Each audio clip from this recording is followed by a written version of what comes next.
Children of the night. Kill you! I just seen death. Do you know what the most frightening thing in the world is?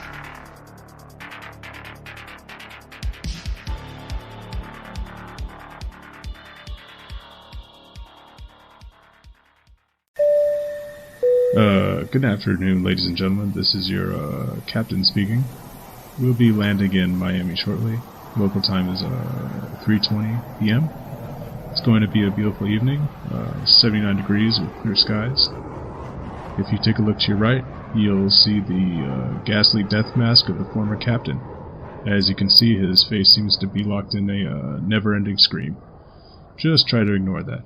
We'll be landing shortly. The Chiodo brothers are three brothers, Stephen, Charles, and Edward Chiodo, who were born in the Bronx.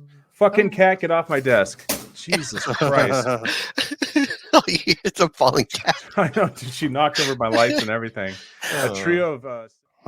I heard... is it true, Henry, that you've modeled your life after the grizzled old farmer at the beginning of the movie? Absolutely. Fuck them kids. What in tarnation? What'd you do with my Pooh Bear? Good old Dano. What's that guy's name? Royal Dano. Royal Dano. Farmer Gene Green. Yep. He showed up in all kinds of fun stuff. Well, hell's bells! It's a circus. I love the circus. Oh, Pooh Bear, the circus showed up right in my own backyard. God damn it! I'm gonna tear this tent apart with my bare hands. These people's deliveries, though, and they're just so memorable. It's way over the top. But this movie also took home Best Supporting Actress for the performance given by Olympia Dukakis. Do what this? She's a fucking Oscar winner, you guys. Sorry, I just... Oscar winner. Caucus. It got a third. Did any of you guys think it was weird that Grant Kramer, the guy that he plays the character Mike Tobacco, he's the main like heartthrob in the movie. Yeah, so like the main star, Mike Tobacco. God, if there was ever a made-up name, it's like someone and the cops asking you a name and you're trying to make it up. Looking around the room, you see a pack of cigarettes. Johnny Microphone. Does your wife ever like wake up in the middle of the night and like hears the sounds coming from below? Like, oh, yep, and if she peeks up at her feet and at the foot of the bed, I'm doing this little puppet show over the edge. Just go ahead and sleep. I'm not watching. This classic confrontation between good and evil Untouchables. Yes, The Untouchable. Stars Kevin Costner, Robert De Niro. Do you know what a blood oath is? Sean Connery. Good, because you just made one. Okay, Matt. Do you think you could you don't want to rotten apple? Take a stab at what that Oscar was that it took home? It took home one Oscar.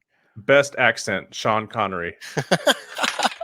Yes, that's correct. The Scottish accent playing an Irish cop. Sean Connery took home an Oscar for this movie. Best Supporting Actor is what his Oscar was. The stat you said on it. What are you prepared to do? My mom's house is extremely haunted. Grew up there, and I think probably my first experience, I was like 4 years old, and I remember being like in the bathroom washing my hands. And outside of the door was the hallway, and across the hallway is my mom's room.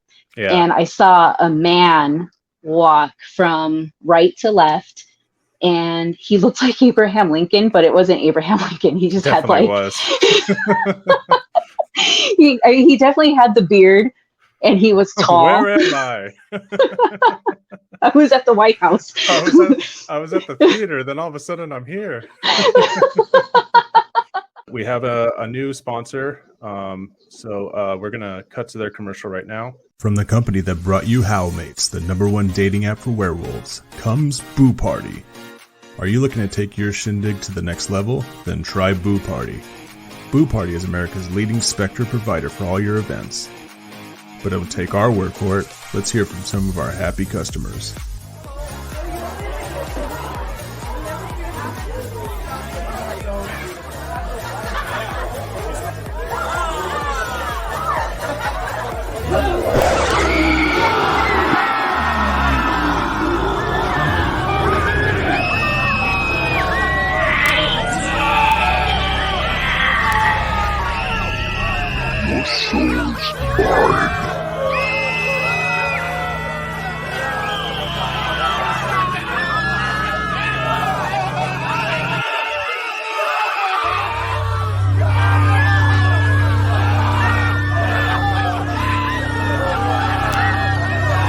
Now that's a party.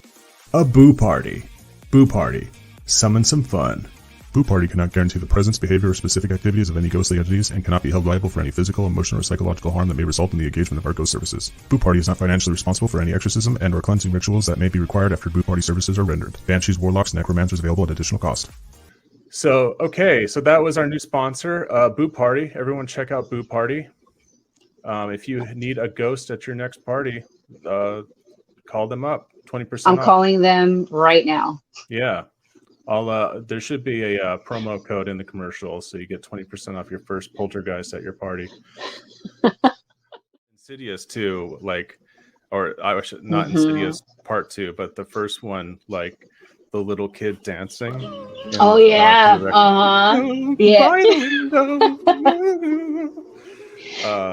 That one. That's the song. That's the song that just like decided it was going to be scary.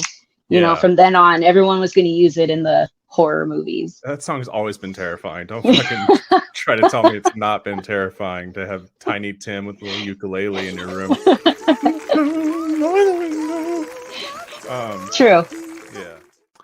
Speaking of candy, we have a new sponsor for this episode. This episode of the podcast is brought to you by Mitch McConnell's Hard Candy Caramels.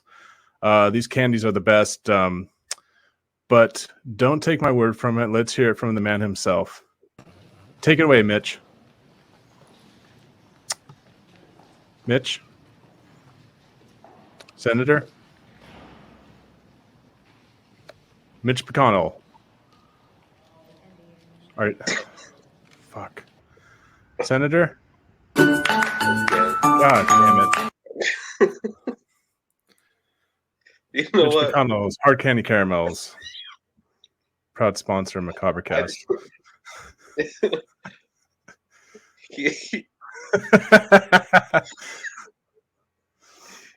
I came across, this is the next story. I came across this weird story of a guy named Adam Rainier.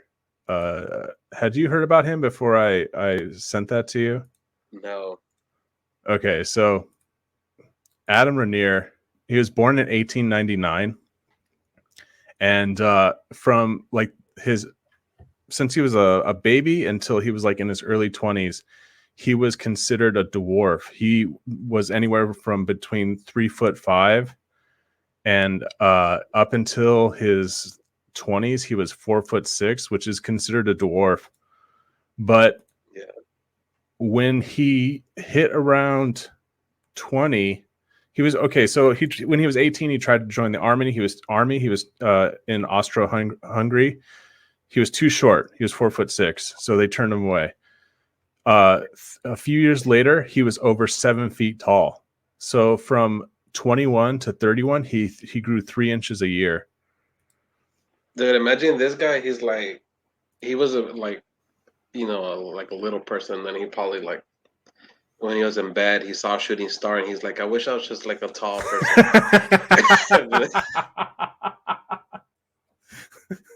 Your wish is my command. And then he's just in bed going, oh. That was fucked up, you know what I mean? It's just like one his of those feet are hanging over. They're like, okay. His bones are all cracked. Like, I wish I could just get bigger. Like, little Jiminy Cricket comes in. Well, yeah, I heard that. I heard you want to be a tall boy. Yeah. There's nothing I want more, Jiminy. Well. All right. Ah! Every year, every fucking week, dude. Biggest woman is Zhang Oh, fuck. Jilian. That's a big ass bitch. Yeah, that's a big bitch. That's a big bitch. Look at her husband's changing the tire for the 4th time that week after they popped. Fucking bitch. She's like, fix the car. Why don't He's you like, get "All up and help me? Push the car up. She's like, why don't you make me? Yeah, what are you gonna do about it? The woman who they find is Teresita Basa. She was born in 1929 in the Philippines, and she moved to the U.S. in the 1960s to study music. How do you spell her name? So her first name is Teresita, and the last name is Basa. Huh. So Teresita? Teresita. Yeah, I was wondering if you were saying Teresita. That's how you pronounce it, buddy. I'm sure that is how you pronounce it. But not your crazy rolling R. The way that I see it is Teresita, like a little Teresa, you know? Yeah, all right. If you want to get all fancy on me. Teresita. I'm going to go have some guacamole and some jalapenos. And some horchata. Some horchata. Okay. The detective decides that he's going to get in touch with Alan's girlfriend. And he asks Alan's girlfriend, has he given you any jewelry lately? And she says, well, yeah, as a matter of fact, he did give me a jewelry. And he gets her to turn the jewelry over to Teresita's family. And right away, they are able to... sorry, I'm in fact, it says Teresita on it. Like, this is big fucking letter. Well, I'm not sure why. Property of Teresita. So these rabbits, I sent this to you, right? Yeah. Okay. This graveyard, these rabbits are just making homes out of people's graves. Yeah. just taking their bones and just like, all right, I got to move this over here. I'm going to make a home. There's jaw bones and ribs. Dude, I think I just figured it out right now that I see it. You know what's happening? These rabbits, they're like, bro, I dug a hole. And turns out there's like this already pre-built home. So like, you gotta believe it, bro. You just gotta clean the fucking bones that are in there, and you have a fucking full house. I just imagine the rabbit breaking through the coffin wall, going, "No shit!" Like a fucking mansion. Dude. Look at this. That's the Indiana Jones of rabbits. He's like, there's it's like bedding. Yeah, they keep the skull. You know, they nest in there. I don't know what all these smelly white branches are, but I'll get them out of here right away, man. We'll be set. Like, look, has a nice roof. It's fucking made of wood and shit, you know? Yeah, see who's next door. See if there's another one of these. see, there's another one. OT. Yeah, I just imagine like a janitor cleaning up and like propping up a door with some guy's rib cage. The first image I got in my mind was like the break room. Yeah. And they have a foosball table, but instead of the soccer players, they have a bunch of dicks taped to it.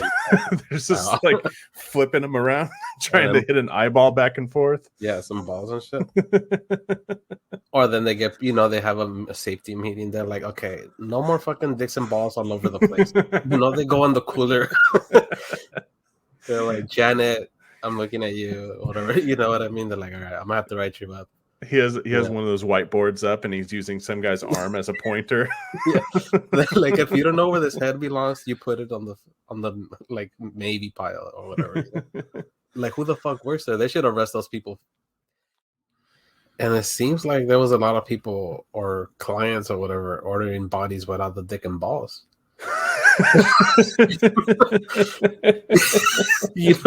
Like, why is that like left over? Steven, I need a male 40s. I do not need the dick or balls. You leave those out. Yeah, there's a bunch of like, how do we come up with this? Why do you have so many extras? Like, why is that extra? Like, does he charge more, or is it like cheaper? It's like a car dealership. You're gonna want those dick and balls. I'm telling you. You don't want the dick and balls, all right. Yeah. You want the protective coating? Yeah, like they sell you the body. They're like, we have the body, but no dick and balls. If you want that, it's an extra 50. I really wanted the dick and balls. I really wanted them. Well, you know how in the future all the doors are gonna be louder. Oh yeah. I mean, yeah. I go to CVS right now and it's like, and then in the future, like, I can't like, wait for those doors, dude. It's gonna be great. It's gonna be sick. At some point, there for some reason people are gonna like, oh, those door. That's the old shit. Let me get this new door. It goes. The ladder was. It's that Star Trek shit. Make it so. You know what else I want? I want my laptop or like my computer. Whenever a screen pops up, I want it to make noise. Oh yeah. Like, Yeah. like You want to do the Minority Report thing too, where like it comes up and you're just like touching shit in the air and moving it around. That Tony Stark stuff. Yeah. It's just all Pornhub. It's different tabs of Pornhub. Yeah. Interracial. Anal. You mix it. You get two races and you mix it together.